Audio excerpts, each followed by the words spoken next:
വബറകാതുഹു. ഇസ്തിഹാലത്ത് രോഗികൾ പഞ്ഞി വെക്കേണ്ടത് എങ്ങനെ എന്ന വിഷയവുമായി ബന്ധപ്പെട്ട് ഉള്ള ക്ലാസ്സാണ്. സ്ത്രീകൾക്ക് വളരെയധികം ഉപകാരപ്പെടുന്ന മസ്അല ക്ലാസ്സുകളാണ്. മാക്സിമം സ്ത്രീകളിലേക്ക് ഇത് ഷെയർ ചെയ്യുക. ഓഡിയോ ലിങ്ക് ടെലിഗ്രാമിൽ ലഭ്യമാണ്.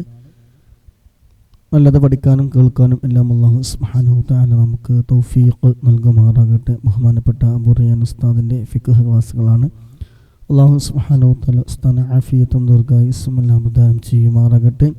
മുൻപ് കഴിഞ്ഞ ക്ലാസ്സുകളൊക്കെ ടെലിഗ്രാമിൽ ലഭ്യമാണ്. 97 44 87 5 7 9 2 എന്ന വാട്സാപ്പിൽ മെസ്സേജ് മാത്രം, ക്ലാസ്സുമായി ബന്ധപ്പെട്ട മെസ്സേജ് മാത്രം ടെക്സ്റ്റ് മെസ്സേജ് അയച്ചാൽ അതിൻ്റെ ലിങ്കോ അല്ലെങ്കിൽ ഓഡിയോ ക്ലിപ്പോ അയച്ചു തരുന്നതാണ് ഇൻഷാ അല്ലാഹ്. അവൾ ഈ ക്ലാസ് കേൾക്കുന്നില്ലെങ്കിൽ നിങ്ങളൊന്ന് വിളിച്ചു ചോദിക്കണോ, നീ ഇത് ശ്രദ്ധിക്കുന്നുണ്ടോ? ഇനി എന്താ പറയുക, ഈ യോനിയുടെ ഭാഗത്ത് വെച്ച പഞ്ഞിയുടെ തുമ്പ്, ഈ രക്തം നിൽക്കാൻ വേണ്ടി യോനിയിൽ വെച്ച പഞ്ഞിയുടെ തുമ്പ്, ആ തുമ്പ് ആ പെണ്ണ് 2 ചെരുപ്പടിക്കാലുമേൽ ഇരിക്കുന്ന സമയത്ത് വെളിവാകുന്ന ഭാഗത്തേക്ക് ഇങ്ങനെ തുമ്പ് തെറിച്ചു നിൽക്കുന്നുണ്ടെങ്കിൽ, ഞാൻ സാധാരണക്കാർക്ക് തിരിയാൻ വേണ്ടി തന്നെയാണ് ഞാൻ ഈ ശൈലി ഉപയോഗിക്കുന്നത്. നമ്മൾ സാധാരണ ഈ പഞ്ഞി ചുരുട്ടിപ്പൊഴിച്ച തുമ്പ് ഇങ്ങനെ ഉണ്ടാവും, അതിന്റെ പഞ്ഞിയുടെ തുമ്പുകൾ ഇങ്ങനെ തെറിച്ച് നിൽക്കുന്നുണ്ടാവും. അപ്പൊ യോനിയുടെ ഭാഗത്തിരിക്കുന്ന പഞ്ഞിയുടെ തുമ്പ് ഈ ഗുഹ്യസ്ഥാനത്തിൽ നിന്ന് കഴുകൽ നിർബന്ധമായ ഭാഗത്തേക്ക് തള്ളി നിൽക്കുന്നുണ്ടെങ്കിൽ, തെറിച്ചു നിൽക്കുന്നുണ്ടെങ്കിൽ അത് പെണ്ണ് കാണൂല. കാരണം നീച്ചു നിന്നാ പിന്നെ അത് തെറിച്ചു നിൽക്കുന്നുണ്ടോ, ഈ 2 ചെരുപ്പടിക്കാലുമേൽ ഇരിക്കുമ്പോൾ വെളിവാകുന്ന സ്ഥലത്തേക്ക് ഇത് തെറിച്ചു നിൽക്കുന്നുണ്ടോന്നൊന്നും ഈ പെണ്ണിന്റെ ശ്രദ്ധയിൽ പെടൂല. പക്ഷെ വെക്കുന്ന സമയത്ത് ശ്രദ്ധിക്കണം ഉമ്മമാരെ, എന്റെ പ്രിയപ്പെട്ട കല്യാണം കഴിഞ്ഞ ചെറുപ്പക്കാരെ. നമ്മുടെ ഭാര്യ BA ആയിരിക്കും, അവർക്ക് BEd ഉണ്ടാകും, അവർ MBBA ഉള്ളവരായിരിക്കും, അവർ BSc ഉള്ളവരായിരിക്കും, കമ്പ്യൂട്ടർ അകവും പുറകും മരിച്ചു തിന്നുണ്ടാകും. പക്ഷേ നിന്റെ കൂടെ കിടക്കുന്ന ഭാര്യ 4 സ്വർഗീയ ലോകത്ത് പച്ചപ്പരവരാനിയിൽ വിരിച്ച പച്ചക്കോമേതകത്തിന്റെ കട്ടിലിൽ നിന്റെ ഒപ്പം കിടക്കണമെന്ന ആഗ്രഹം നിനക്കുണ്ടെങ്കിൽ, നിന്റെ ഭാര്യ ഇസ്തിഹാലത്ത് രോഗിയാകുമ്പോ, നിന്റെ ഭാര്യ മെൻസസ്കാരിയാകുമ്പോൾ, നിന്റെ ഭാര്യക്ക് പ്രസവരക്തം പുറപ്പെടുമ്പോൾ അവൾ അറിയാതെ ഒരുപാട് നിസ്കാരം അവൾക്ക് കള ആകുന്നുണ്ട്. ഈ ഒരു വിഷയം ധരിപ്പിക്കാനാണ് ഞാൻ അളാഉസ്സലാത്ത എന്ന വാക്കിന്റെ അർത്ഥത്തില് ഔതറക ശർത്തം മിൻ ശുറൂതിഹാ, നിസ്കാരത്തിന്റെ ഷർത്തുകളിൽ നിന്ന് ഒരു ഷർത്തിനെ ഒരാൾ പായാക്കി ഒരാളുടെ നിസ്കാരം സഹിയാവാത്ത അവസ്ഥ വന്നാൽ ഫസൗഫ യൽഖൗന ഗയ്യാ, അവനിക്കും ഗയ്യെന്ന് പറയുന്ന നരകമാണ്. ഞാൻ പറയുന്നു, നമ്മുടെ ഭാര്യ BSc കാലത്തിയായിരിക്കാം, നമ്മുടെ ഭാര്യ MBBA ആയിരിക്കാം, നമ്മുടെ ഭാര്യക്ക് BCom ഉണ്ടായേക്കാം, ലോകത്തുള്ള മുഴുവൻ വിവരങ്ങളും ഉണ്ടായേക്കാം. പക്ഷേ ഈ ഭാര്യയെ 1000 ചുംബനങ്ങൾ അർപ്പിച്ച് സ്നേഹിക്കുന്ന ഭാര്യയുടെ നിസ്കാരം സഹിയാകുന്നത് ശ്രദ്ധിക്കാതെ, ഞാനിങ്ങനെ KMIC-യിൽ നിന്നൊരു ക്ലാസ് ഞാനിങ്ങനെ കേട്ടു. എന്റെ പ്രിയപ്പെട്ട സഹധർമ്മണി, നീ ഈ വിഷയം ശ്രദ്ധിച്ചിട്ടുണ്ടോ? ചോദിക്കാൻ ലജ്ജയില്ലെങ്കിൽ നമ്മുടെ ഭാര്യയെ നമുക്ക് നാളെ പലവരാനി വിരിച്ച പച്ചക്കോമേതകത്തിന്റെ കത്തിലിൽ കിടന്ന് അവിടുത്തെ സ്വർഗീയ ലോകത്തുള്ള ഹൈമയിൽ കിടന്ന് നമുക്ക് ഉല്ലസിക്കാൻ ആഗ്രഹമുള്ള എന്റെ പ്രിയപ്പെട്ട ശ്രോതാക്കളായ മുഅ്മിനീങ്ങളോട് ഞാൻ പറയുന്നു, അല്ലാഹുസ്സലാത്ത സാധാരണ ഉസ്താദന്മാര് നല്ല നീട്ടി വയല് പറയുന്ന ഉസ്താദന്മാര് വയല് പറയുമ്പോ ഫഖലഫ മിൻ ബഅദിഹിം ഖൽഫുൻ അല്ലാഹുസ്സലാത്ത വത്തബഉ ശഹവാതി ഫസൗഫ യൽഖൗന ഗയ്യാ, നിസ്കാരം പായാക്കുന്നവർക്ക് ഗൈ എന്ന് പറയുന്ന നരകമാണെന്ന് അർത്ഥം വെച്ചവർ പോകും. ഞാൻ അർത്ഥം തെറ്റാണെന്നല്ല പറയുന്നത്. പക്ഷേ അപ്പൊ നമ്മളിങ്ങനെ കേൾക്കും, ആ നരകൊന്നും എനിക്കില്ലല്ലോ. കാരണം അല്ലാഹു സ്വലാത്ത് നിസ്കാരം പാഴാക്കുന്നവർ, ഞാൻ 5 വക്ത് കടക്ക് നിസ്കരിക്കുന്നവരാണ്, എന്റെ ഭാര്യ നിസ്കരിക്കുന്നവരാണ്, എന്റെ പെങ്ങള് നിസ്കരിക്കുന്നവരാണ്, എന്റെ ജ്യേഷ്ഠൻ നിസ്കരിക്കുന്നവരാ, പിന്നെ ഞങ്ങൾക്ക് ഈ ആയത്ത് ബാധകല്ല. അല്ല മുഅ്മിനീങ്ങളെ, അല്ലാഹുസ്സലാത്തിന്റെ അർത്ഥം മുഫസ്സിരീങ്ങൾ വളരെ വിശാലമായി പല മുഫസ്സിരീങ്ങളും പറയുന്നുണ്ട്. അതുകൊണ്ട് ഞാൻ അവസാനിപ്പിക്കുന്നു. സമയം 11:15. അതുകൊണ്ട് നമ്മൾ ഓരോ വിഷയത്തിന്റെയും മസ്അലയിലേക്ക്, അപ്പൊ മൂക്കിലുള്ള ട്യൂബിട്ടുള്ള കിടക്കുന്ന രോഗി അവൻ നിസ്കരിക്കണം. പക്ഷെ ആ മൂക്കിൽ നിന്ന് പൈപ്പൊട്ടി മാറ്റി നല്ല വാഹത്ത് അവനിക്ക് വരികയാണെങ്കിൽ അവൻ ആ നിസ്കാരം പിന്നെ മടക്കി നിസ്കരിക്കണം. ആ മസാല പറഞ്ഞ കുത്തത്തിൽ അതിന് കാരണം എന്താണ്? ആ പൈപ്പിന്റെ തല നജസുമായി ബന്ധപ്പെട്ട് കിടക്കുന്ന ആമാശയത്തിലാണ് ഇതിന്റെ തല കിടക്കുന്നത്. നിസ്കരിക്കുന്നവന്റെ ശരീരത്തിൽ നിന്ന് ബാഹ്യമായ ഭാഗത്തിൽ നിന്ന് ഒരു ഭാഗം നജസുമായി ബന്ധപ്പെട്ടാൽ അത് നജസത്തുമെന്നവനായി എന്ന നിലക്ക് അവന്റെ നിസ്കാരം സഹീഹല്ല. അതുകൊണ്ട് ഞാൻ ആ ഒരു മസാലയുടെ കൂട്ടത്തിൽ നമ്മുടെ സ്ത്രീകളിൽ നല്ലൊരു വിഭാഗം ഇന്ന് സർവ്വസാധാരണ രോഗിയായി മാറിക്കുന്ന മിക്ക സ്ത്രീകളും ബ്ലീഡിംഗ് രോഗികളാണ്, രക്തസ്രാവമുള്ളവരാണ്, അതുപോലെ അല്ലെങ്കിൽ കിലശച്ചോര, അതല്ലെങ്കിൽ രക്തം പോക്ക്, അതല്ലെങ്കിൽ ഇസ്തിഹാലത്ത് രോഗികളാണ്. പക്ഷേ നമ്മുടെ ഭാര്യന്മാരൊക്കെ ഇസ്തിഹാലത്ത് രോഗികളാവുമ്പോൾ നിസ്കരിക്കുന്നുണ്ട്. പക്ഷേ ആ നിസ്കാരത്തിൽ ഇതുപോലത്തെ മസാലകളൊക്കെയും അവർ വെച്ച് കെട്ടുന്ന സമയത്ത് ശ്രദ്ധിക്കുന്നില്ലെങ്കിൽ നമ്മുടെ ഭാര്യയുടെ നിസ്കാരം ബാത്തിലാണ്, നമ്മുടെ പെങ്ങളുടെ നിസ്കാരം ബാത്തിലാണ്. നമ്മൾ അവരൊക്കെയും സ്വർഗത്തിൽ പോയി കടക്കണമെന്ന് ആഗ്രഹിക്കുന്നവരാണ്. അതുകൊണ്ട് അവരെയൊക്കെയും ഇതുപോലത്തെ വിഷയത്തിൽ നമ്മുടെ ഭാര്യയ്ക്ക് ഈ മസാല പഠിപ്പിക്കുക. അങ്ങനെ നമ്മുടെ മകൾക്ക് ഇങ്ങനെ രോഗമുണ്ട്, മകളോട് നേരെ വിളിച്ച് പറയാൻ പറ്റില്ലല്ലോ വാപ്പാക്ക് ഇങ്ങനെ തസ്സയാണെങ്കിൽ അത് ഉമ്മാക്ക് പഠിപ്പിക്കുക. ഉമ്മ മകളോട് പറയട്ടെ, അല്ലെങ്കിൽ ഉമ്മ മരുമകളോട് പറയട്ടെ, അല്ലെങ്കിൽ ഉമ്മ തന്റെ അനുജത്തിയോട് പറയട്ടെ, അല്ലെങ്കിൽ ഉമ്മ ഇളയമയോട് പറയട്ടെ, അല്ലെങ്കിൽ അമ്മായിമ്മാനോട് പറയട്ടെ. നമ്മുടെ അമ്മായിമ്മക്ക് രോഗമുണ്ട്, പക്ഷെ അമ്മായിമ്മാനോട് നമുക്കിത് വിശദീകരിക്കുമ്പോൾ പ്രയാസം ഉണ്ടാവും. അപ്പൊ നമ്മുടെ ഭാര്യയോട് പറയാം, ഭാര്യ നമ്മുടെ അമ്മായിമ്മയായ അവരുടെ ഉമ്മാക്ക് ഈ മസാല പറഞ്ഞു കൊടുക്കട്ടെ. അതാണ് പറയുന്നത്. ഇങ്ങനത്തെ ഒരു ക്ലാസ് ഞാൻ ഇന്നലെ ഹുസൈൻ തങ്ങള് ഓൺലൈൻ രംഗത്തുള്ള ദഅവ സാധ്യതകളും പരിമിതികളും എന്ന് പറഞ്ഞപ്പോൾ എനിക്ക് ഏറ്റവും ഇഷ്ടപ്പെടുന്നത് ഇപ്പോൾ ഓൺലൈൻ രംഗമാണ്. കാരണം ഇപ്പൊ ഈ മസാല അതപ്പോ യോനിയിലേക്ക് വഞ്ഞു വെക്കുക പോലാത്ത മസാല ഒന്നും ഇപ്പോൾ സദസ്സിൽ ഇരുന്ന് പറയാൻ പറ്റില്ല. ഇപ്പൊ തന്നെ ആണ് സത്യം പറയാം. നിങ്ങൾ എന്റെ ഭാര്യ ഒരിക്കൽ കൂടി വിശദീകരിക്കാമോ മുസ്തഫ എന്ന് പറഞ്ഞ അതൊരു വിഷമല്ലേ? ഇപ്പൊ തന്നെ നോക്കി ഞാൻ മസാല പറയുമ്പോ ഞാൻ എന്റെ ഒരു ചെറിയ റൂമുണ്ട്, ആ റൂം അകത്തേക്ക് കുച്ചിട്ടിട്ട് ഇങ്ങനെ ഇരുന്ന് പറയുമ്പോ ഞാൻ ഈ മസാല തുടങ്ങിയപ്പോ തന്നെ കത്തായ കേക്കാല്ലേ? ഹലോ കേക്കാല്ലേ? ഹലോ ഹലോ ശബ്ദം കേക്കാല്ലേ? പി എം അയക്ക ഒന്ന് നിർത്തി അങ്ങനെ ഒന്നായിട്ട് പി എം അയച്ച എന്താ സംഭവിച്ചതിന് ആകാശത്ത് മഴക്കാട് മൂടിയ മാതിരി ലാപ്ടോപ്പ് ആകെ മൂടിക്കാന് ഇന്നത്തെ. അപ്പൊ ഞാൻ പറയുന്നുണ്ട്, അപ്പൊ ഭാര്യ വന്ന് വാദ്യമങ്ങനെ മുറ്റാണ്, എന്തെങ്കിലും പറഞ്ഞെന്ന് ഭാര്യയല്ലാതെ എന്താ ചെയ്യാ? ഞാനൊരു തമാശയല്ല, അത് എത്രയോ സാധാരണക്കായ നമുക്ക് BSc MBBA എല്ലാം ഉണ്ട്, ഭൗതികമായ ലോകം. ഇതാ ഞാൻ പറഞ്ഞു ഇയാക്ക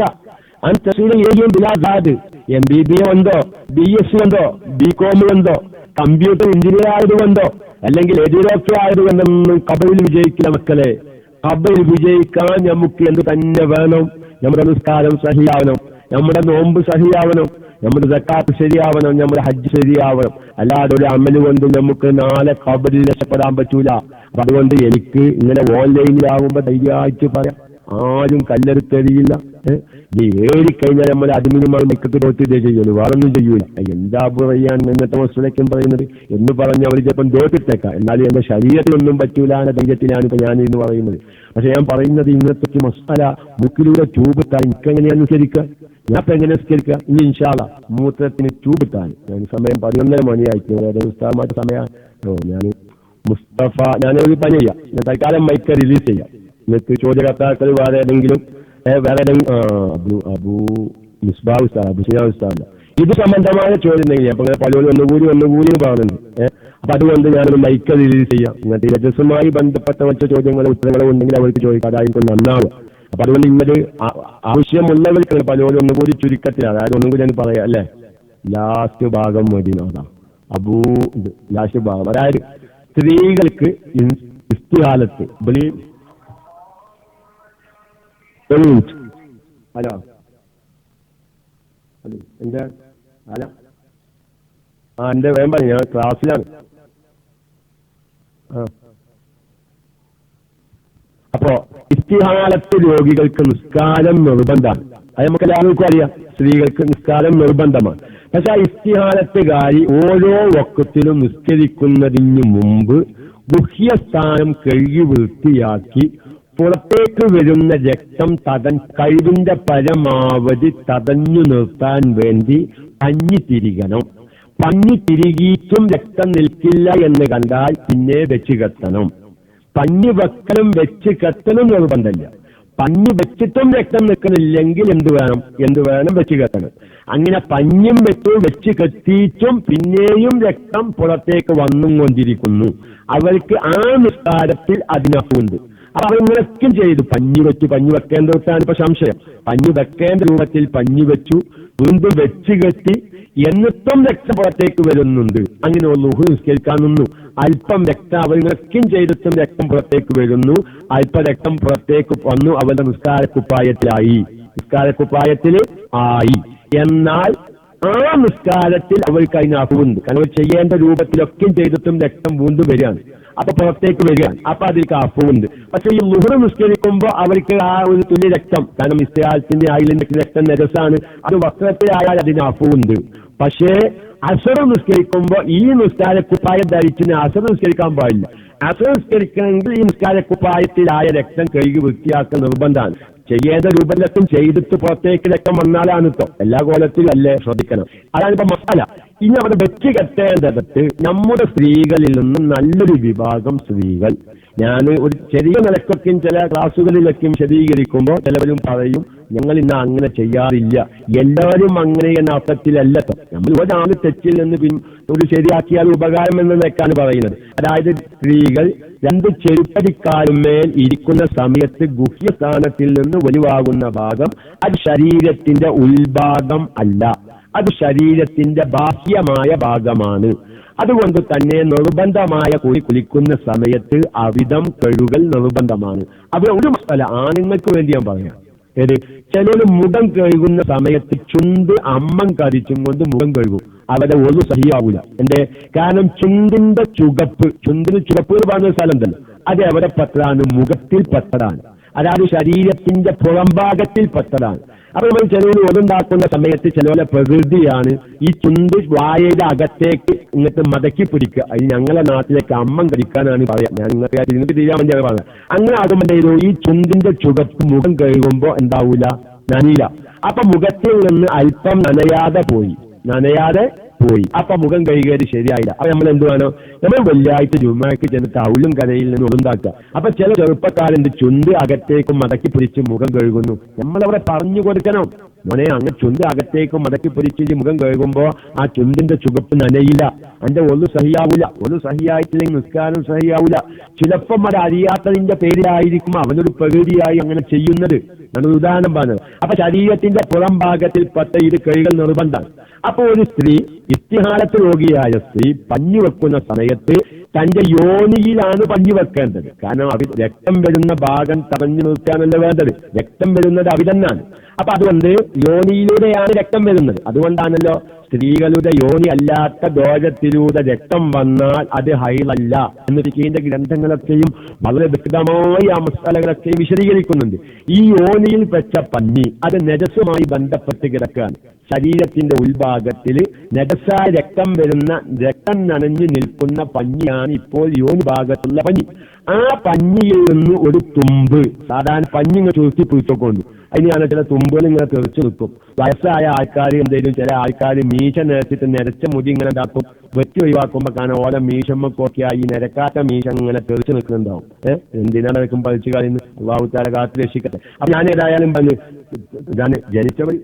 നിരച്ചവർക്ക് ഒരു പരിഗണനയും ഇല്ലെങ്കിൽ ബഹുമാനം എന്ന പരിഗണന അവർക്ക് കിട്ടുന്നതാണ്, ബഹുമാനം കിട്ടുന്നതാണ് നിരച്ചവർക്ക്.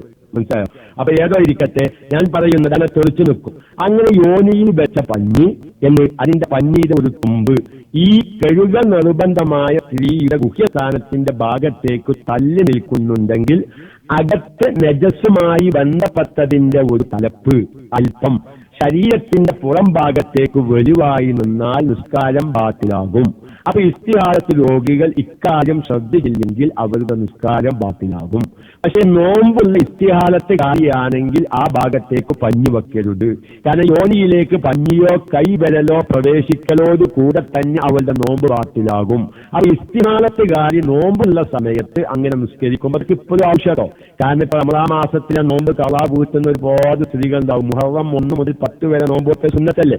അപ്പൊ എന്തെയും കുറെ സ്ത്രീകൾ റമദാനിൽ നിന്ന് ഹൈല് കാരണം ഈ നിഫാസ് കാരണം കളായി പോയ നോമ്പൊക്കെ മുഹറം 1 മുതൽ 10 വരെ നോൽക്കും. എന്നാൽ സുന്നത്ത് നോമ്പിന്റെ കൂലിയായി ഫർള് നോമ്പ് കളാവൂതും ചെയ്ത് 2 മാസം നിയ്യത്ത് വെക്കണമെന്ന് മാത്രം. അപ്പൊ ഇതിപ്പോ പല ശ്രോതാക്കൾക്കും ആവശ്യമുള്ള വിഷയമായി തീരും. ആ നോമ്പുള്ള ഇസ്തിഹാദത്തുകാരി പകൽ സമയത്ത് കഞ്ഞി വെക്കുന്ന സമയത്ത് ഉസ്താദെ എന്റെ പെണ്ണു മൈക്ക എടുക്കാൻ ഉസ്താദെ എന്റെ പെണ്ണു മൈക്ക എടുക്കാൻ സമ്മതിക്കുന്നില്ല. എന്താ അബുലിപ്പത്ത് ഉസ്താദ് എന്തോ ഒരു പിഎം അയച്ചിട്ടുണ്ട്. എന്നാൽ അങ്ങനെ എന്ത് ചെയ്യാ, ഈ അകത്തേക്ക് വെച്ചാൽ നോമ്പ് മുഴിയും. അപ്പൊ പകൽ സമയത്ത് ഒരു നോമ്പുകാലത്തെയാണെങ്കിൽ അകത്തേക്ക് വെക്കണ്ട. അത് അകത്തേക്ക് വെക്കൽ നിർബന്ധാണത്. പക്ഷെ നോമ്പുള്ളപ്പോ നോമ്പ് പാട്ടിലാവും. അപ്പൊ നോമ്പിനെ പരിഗണിച്ച് തൽക്കാലം നിസ്കാരത്തിൽ ഒരു അപ്പ് കൊടുത്തു. നോമ്പുള്ള പെണ്ണ് റംളാൻ മാസം പോലെ അല്ലെങ്കിൽ അല്ലാത്ത ദിവസമാണെങ്കിൽ രാത്രി സമയത്ത് പിന്നെ അകത്തേക്ക് വെക്കണം. കാരണം നോമ്പ് മുഴിയുന്ന പ്രശ്നമില്ല. ഇത് വളരെ ഈ അകത്തുമായി ബന്ധപ്പെട്ട നജസുമായി അകത്തുള്ള നജസിനോട് ബന്ധപ്പെട്ട ഒരു വസ്തു പുറത്തേക്ക് തള്ളി നിന്നാൽ നിസ്കാരം സഹീഹല്ല. അതിൽപ്പെട്ടതാണ് ഈ കോലം. അതേ രൂപത്തിൽ തന്നെ എന്തും നമ്മുടെ മൂക്കിലൂടെ ചൂറിട്ടാലുള്ള മസാലയും ഇതൊക്കെ വളരെ കാലഘട്ടത്തിൽ ഇതൊക്കെ ഓൺലൈനിലൂടെ പറയാൻ പറ്റുള്ളൂ.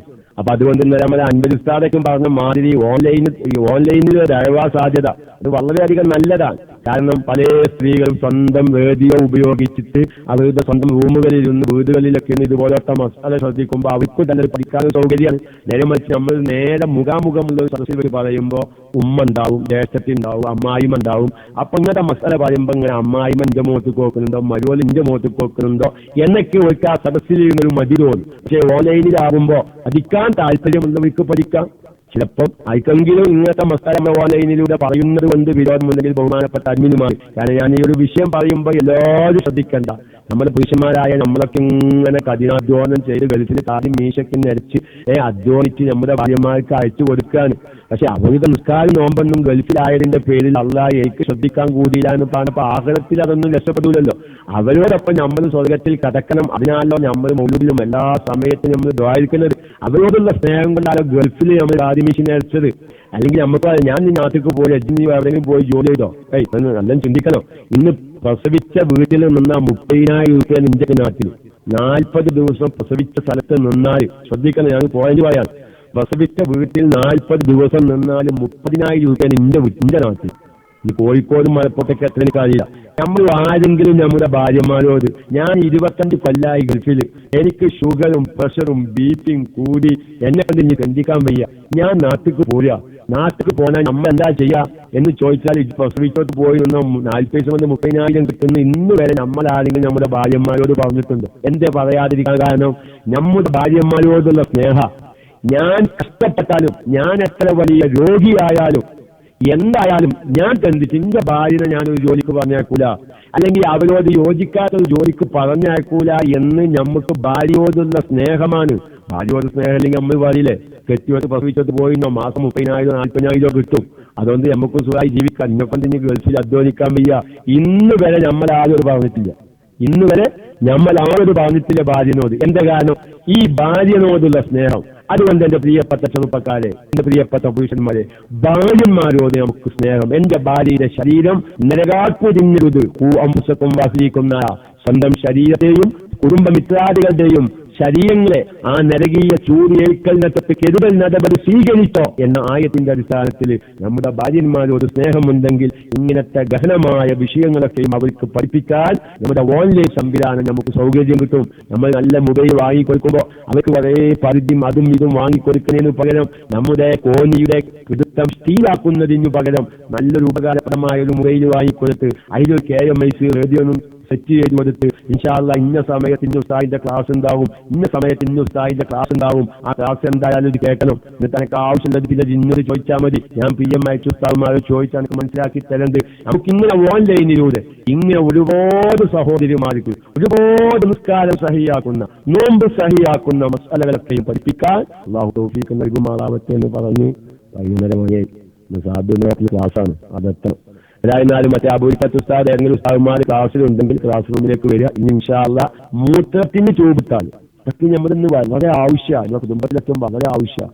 ഒന്നുമില്ലെങ്കിൽ കൂലിത്തനത്ര പണിയാച്ചിട്ട ഏതെങ്കിലും ഹോസ്പിറ്റലിൽ ഇങ്ങനെ കയറി ഇറങ്ങിയിട്ട് പാവങ്ങൾക്ക് കുറേ മക്കളൊക്കെ പറഞ്ഞു നിർത്താൻ നമുക്ക് വലിയ ഉദാഹരണമാവില്ല. അത് ഇൻഷാ അല്ലാഹ് അള്ളാഹു തൗഫീക്ക് ചെയ്താൽ നമുക്ക് മൂത്രത്തിന് രൂപയിടുമ്പോൾ അവരെ ഇതിനേക്കാൾ ശ്രദ്ധിക്കാതെ ഒരു വിഷയം ഉണ്ടാകും.